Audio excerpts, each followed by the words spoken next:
Bismillahirrahmanirrahim. Assalamualaikum warahmatullahi wabarakatuh.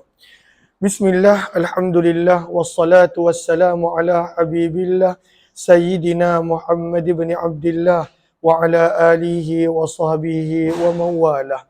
Subhanaka la ilma lana illa ma 'allamtana innaka antal alimul hakim, wa la hawla wa la quwwata illa billahil aliyyil azim. Allahumma rabbi syrah lana sudurana, wa yassir lana umurana, wahlul 'uqdatam min alsinatina yafqahu aqwalana. Allahumma fakkihna fid din wa 'allimna at-ta'wil birahmatika ya rabbal alamin walhamdulillahi rabbil alamin. Alhamdulillah summa alhamdulillah, kita bertemu pada sesi yang terakhir untuk pagi ini.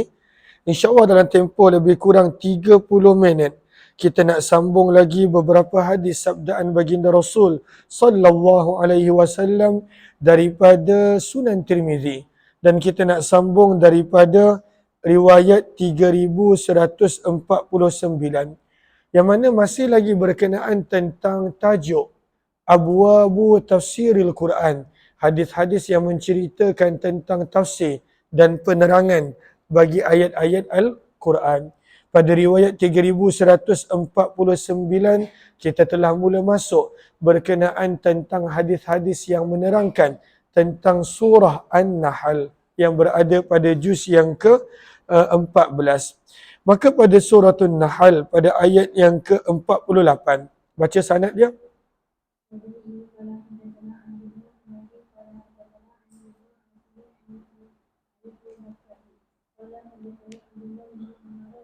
Daripada Abdullah bin Umar radhiyallahu anhuma, beliau berkata, aku telah mendengar ayahku Umar bin Khattab radhiyallahu anhu berkata, sabda Nabi SAW, arba'un, 4 rakaat sebelum zuhur, ba'da zawal, setelah masuknya waktu zuhur. Maksudnya 4 rakaat sebelum fardu zuhur. Tahsabu, pahalanya dikira, bimislihinna, sama dengan pahala min salatis sahar, solat penghujung malam. 4 rakaat sebelum fardu zuhur, pahalanya adalah sama seperti pahala solat pada hujung malam. As-sahar, hujung malam, akhir malam. Maka Nabi SAW bersabda, walaysa min syai'in, dan tidak ada sesuatu pun kecuali sedang bertasbih memuji Allah pada waktu itu. Maka apakah dalilnya? Maka Nabi telah membaca surah An-Nahl ayat yang ke-48 yang mana Allah berfirman, yatafayya'u zilaluhu 'anil yamini wasyama'ili sujjadan lillah wa hum dakhirun. Firman Allah, yatafayya'u, tidaklah mereka melihat. Itu ma baina satrain, dalam kurungan.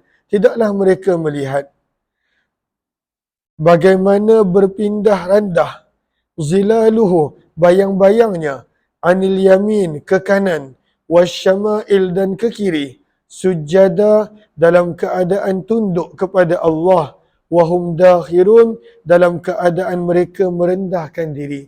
Sujada bukanlah bermaksud sujud. Sebab itu lihat kepada sinhara baris yang keempat, sujada bermaksud al-istislam, pada waktu itu dalam keadaan tunduk, patuh dan taat. Maka firman Allah, bayang-bayang yang ada pada tiap-tiap sesuatu termasuk pada diri manusia, sebenarnya bayang-bayang itu adalah gambaran ketaatan makhluk-makhluk yang berada di sekeliling manusia dalam keadaan mereka tunduk, tidak sombong kepada Allah Subhanahu wa taala. Hadis ini adalah hadis yang gharib. Kami tidak mengetahuinya kecuali daripada periwayatan Ali bin Asim. 3150 terus.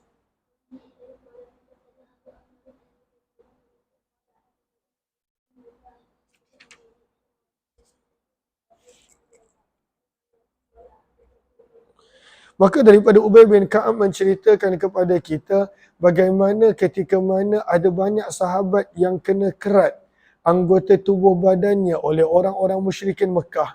Maka mereka berazam nak balas dendam. Maka Allah turunkan ayat 126 daripada surah An-Nahl menegur untuk mereka tidak membalas dendam lebih daripada apa yang telah dilakukan kepada mereka. Maka riwayat yang ke 3150 daripada Ubay bin Ka'ab radhiyallahu anhu, beliau berkata, lamma kana yaum Uhud, apabila telah berakhirnya peperangan Uhud, usiba, telah menimpa daripada kalangan orang Ansar 64 lelaki yang pada waktu itu syahid dan meninggal dunia. Wa minal muhajirin, dan ada 6 orang muhajirin yang syahid meninggal dunia. Famathalu, maka orang musyrikin Mekah telah mengerat-ngerat bihim, anggota tubuh badan mereka. Mathalu bermaksud mereka potong jari jemari, telinga, hidung orang yang telah meninggal dunia kerana marahnya kepada Nabi SAW, dan mereka tak berjaya untuk menangkap Nabi SAW. Maka berkata sebahagian orang Ansar, la in asabna minhum, kalaulah kami dapat pada waktu itu sebahagian daripada orang Quraisy Mekah, maka kami akan tunjukkan kepada mereka apa yang mereka telah buat kepada sahabat-sahabat kami pada hari ini. Falamma kana yaumu fatah, maka apabila telah berlakunya pembukaan kota Mekah, maka Allah Subhanahu wa taala telah menurunkan ayat 126 daripada surah An-Nahl. Firman Allah, wa in aqabtum, dan jika kamu hendak membalas dendam, fa'aqibu, maka cukuplah membalas dendam, bimisli ma uqibtum bih, dengan apa yang telah dihukum kepada kamu dengannya. Apa yang mereka buat kepada kamu, buat banyak tu sahaja, jangan buat lebih. Kalau buat lebih, kamu pula yang menjadi penzalim. Namun firman Allah, wala in sabartum, dan sekiranya kamu mampu bersabar, lahuwa, maka sabar itu khairun lis-sabirin, adalah baik untuk orang-orang yang bersabar. Faqala rajulun, maka telah berkata seorang lelaki, la Quraisy ba'dal yaum, kami tidak mahu memikirkan lagi tentang Quraisy selepas daripada ini. Maka Nabi SAW bersabda, kufu, tahanlah diri kamu daripada menyakiti orang Quraisy kecuali 4 orang, dan dalam hadis yang lain Nabi sebutkan nama-nama mereka. Hadis ini adalah hadis yang hasan gharib daripada periwayatan Ubay bin Ka'ab. Bab yang ke-18 3151 berkenaan tentang ayat-ayat hadis-hadis berkenaan tentang ayat daripada surah Bani Israel. Terus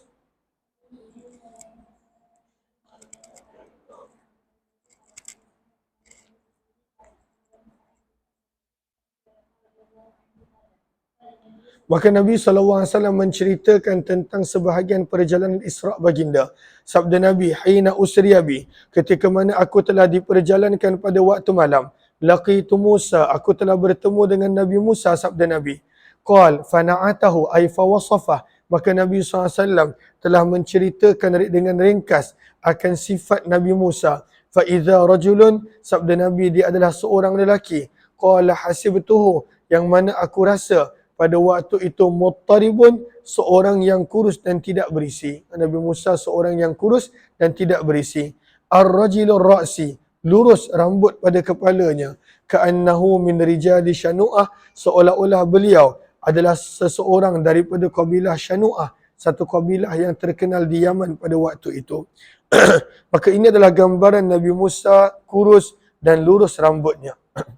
Bersabda Nabi lagi, dan aku telah bertemu dengan Nabi Isa. Maka Nabi SAW mula menerangkan keadaan Nabi Isa. Qal, maka sabda Nabi, rab'atun, pertengahan, tidak terlalu tinggi dan tidak terlalu rendah Nabi Isa. Bagaimana pula warna kulit mukanya? Ahmar, merah. Ka'annahu, merahnya warna kulit Nabi Musa adalah seolah-olah seperti seseorang yang baru keluar daripada bilik mandian air panas. Ya'nil hammam, daripada bilik mandian air panas. Maka pada waktu itu merah, dan pada waktu itu bersih warna kulit Nabi Allah Isa alaihi salatu wassalam. Sabda Nabi, dan aku telah melihat Nabi Ibrahim, dan akulah orang yang paling hampir daripada anaknya dengan Nabi Ibrahim alaihi salatu wassalam. Kemudian sabda Nabi dalam perjalanan Isra' juga, aku telah diberikan dengan 2 bekas minuman. Salah satu berisi susu dan yang kedua berisi arak. Maka telah dikatakan kepadaku, ambillah hanya salah satu. Maka aku telah mengambil susu meminumnya. Maka dikatakan kepadaku, hudita, kamu telah diberi petunjuk untuk kebaikan. Au asabatal fitrah, kamu telah memilih fitrah. Maka kata malaikat kepada Nabi, amma innaka, adapun sesungguhnya kamu, kalaulah kamu memilih arak, maka nescaya akan sesatlah keseluruhan umat kamu. Hadis ini adalah hadis yang hasan sahih. Terus 3152.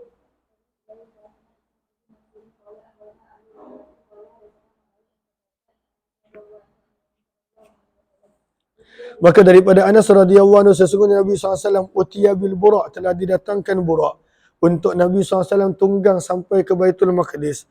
Sabda apa? Allahumma salli ala sayyidina Muhammad. Bilakah burak didatangkan? Lailata usriya bihi, pada malam baginda Nabi SAW diperjalankan. Muljama, dalam keadaan pada waktu itu, pada burak itu ada tali kekang, musraja, dan mempunyai pelana. Fastas'aba alaih, maka pada waktu itu burak telah menyukarkan Nabi untuk menunggang dia. Pada waktu itu keadaan binatang yang melompat dan menyusahkan Nabi untuk menunggang dia. Maka Jibril marah dia. Sabda Jibril, berkata Jibril kepada burak, taf'alu hadza abi Muhammadin, taf'alu hadza, adakah dengan Muhammad kamu berani buat begini? Fama rakibaka ahadun, tidak ada seorang pun yang pernah menunggang kamu yang sebenarnya lebih mulia di sisi Allah daripada Muhammad sallallahu alaihi wasallam. Bersabda Nabi, farfadda araka, maka burak tadi telah mula berpeluh. Pada waktu itu telah mula berpeluh apabila diberi teguran oleh Jibril alaihi salatu wassalam. Terus 3153.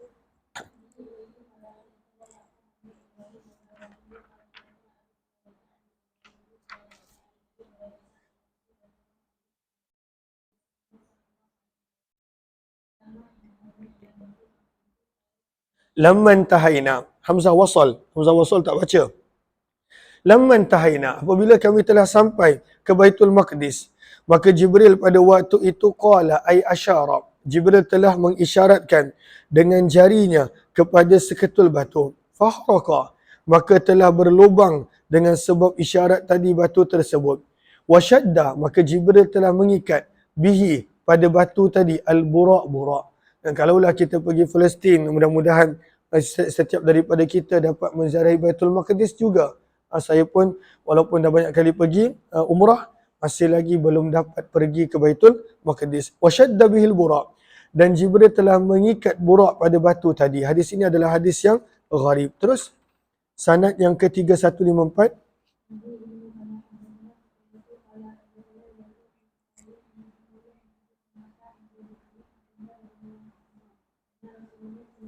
Sabda Nabi SAW, apabila orang-orang Quraisy mendustakan aku, mereka kata, mustahil wahai Muhammad, kamu bermalam dengan kami, kemudian berpagi kamu ada sini, kamu kata kamu telah pergi ke Baitul Maqdis. Mustahil, kamu bohong.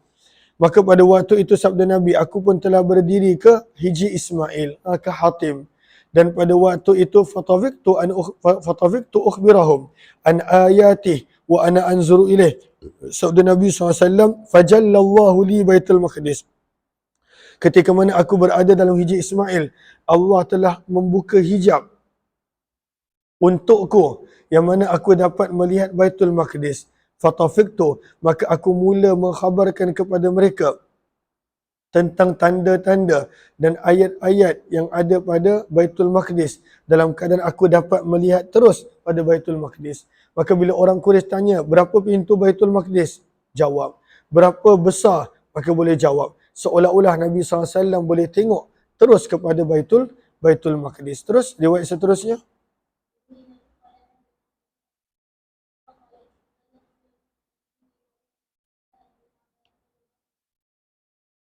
Maka daripada Abdullah bin Abbas radhiyallahu anhu, beliau berkata berkenaan firman Allah, wa ma ja'alna ar-ru'ya allati, dan tidaklah kami menjadikan apa yang kamu lihat, allati arainaka, yang kami telah perlihatkan kepada kamu, kecuali itu semua adalah ujian untuk manusia. Maka apakah maksud ar-ru'ya dalam ayat ini? Sebahagian orang yang tak melihat tafsir dan hadis, dia menyangka ar-ru'ya bermaksud mimpi, maka dijadikan dalil. Maka Allah sebut Isra' dan Mi'raj adalah mimpi. Sayyidina Abdullah bin Abbas yang merupakan sahabat Nabi, apa kata Abdullah bin Abbas? Hiya ru'ya ain, ianya adalah pada waktu itu mimpi yang jelas, ianya adalah mimpi yang jelas dilihat oleh mata. uriahan Nabi yang telah diperlihatkan kepada Nabi pada malam baginda Nabi SAW telah diperjalankan ke Baitul Maqdis. Maka maksud daripada ar-ru'ya di sini adalah apa yang dilihat oleh mata, bukannya pada waktu itu ianya memberi maksud mimpi. Kemudian sabda Nabi SAW lagi, firman Allah pada ayat yang ke-60 daripada surah Al-Isra, wasyajaratal mal'unata fil Quran, dan pokok yang dilaknat yang disebut dalam Al-Quran. Sabda Nabi, asyajaratal mal'unah, pokok yang dilaknat, itu adalah pokok zakum yang merupakan makanan penghuni neraka. Terus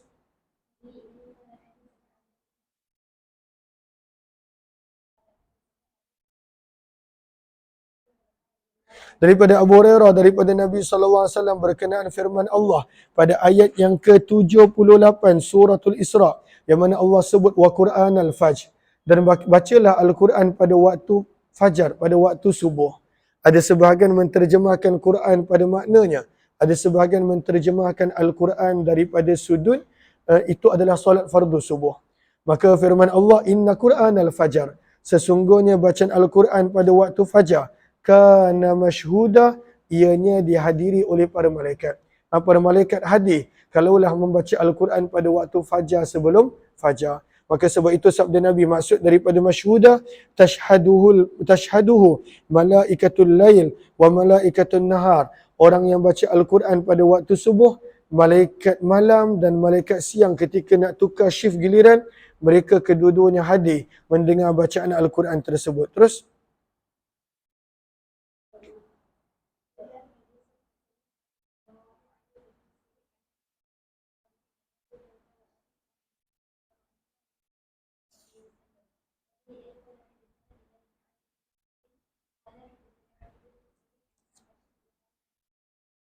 Terus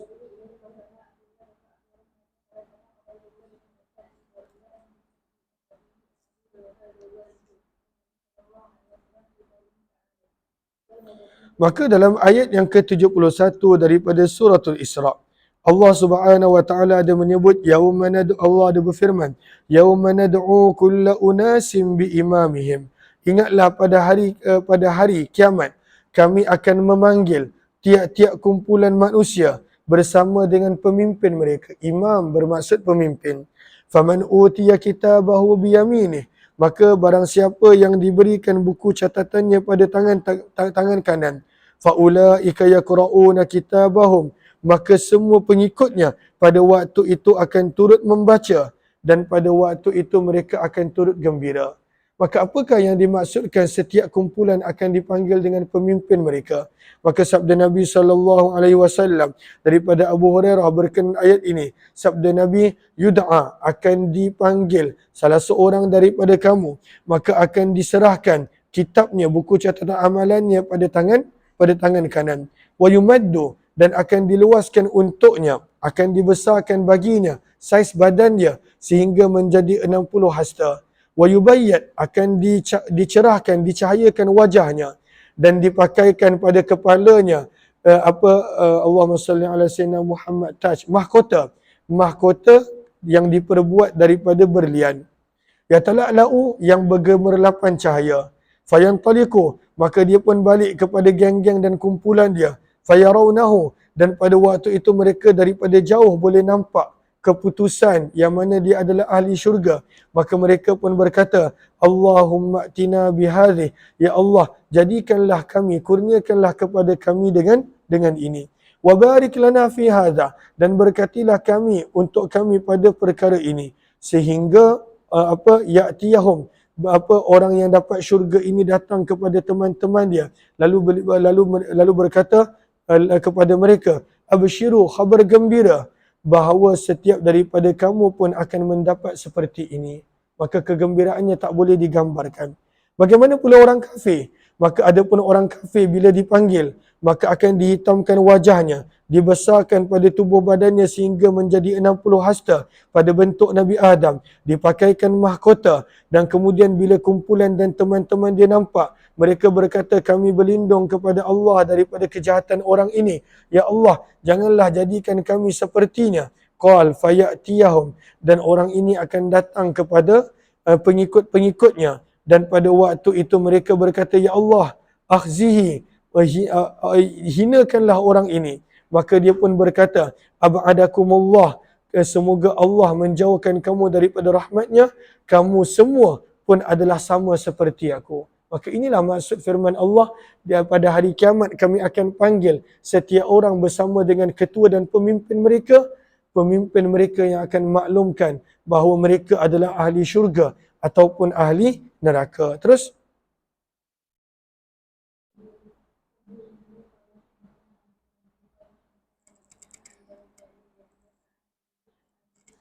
daripada Abu Hurairah radhiyallahu anhu, beliau berkata, Nabi sallallahu alaihi wasallam bersabda berkenaan tentang firman Allah ayat 79 suratul Isra, yang mana Allah berfirman, asa an yab'atsaka rabbuka maqama mahmuda. Maka Allah Subhanahu wa taala berfirman, asa, moga-moga, an yab'atsaka, Allah membangkitkanmu wahai Muhammad dan menempatkanmu di hari akhirat pada tempat yang terpuji. Maka apakah maksud maqamam mahmuda?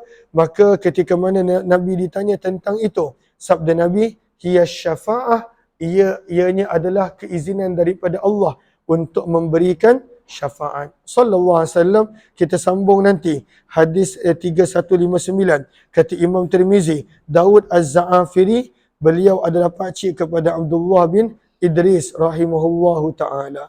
3159, kita sambung lepas Zuhur jam 3 nanti insya-Allah. Jumpa lagi. Bila taufiq wal hidayah. Assalamualaikum warahmatullahi wabarakatuh.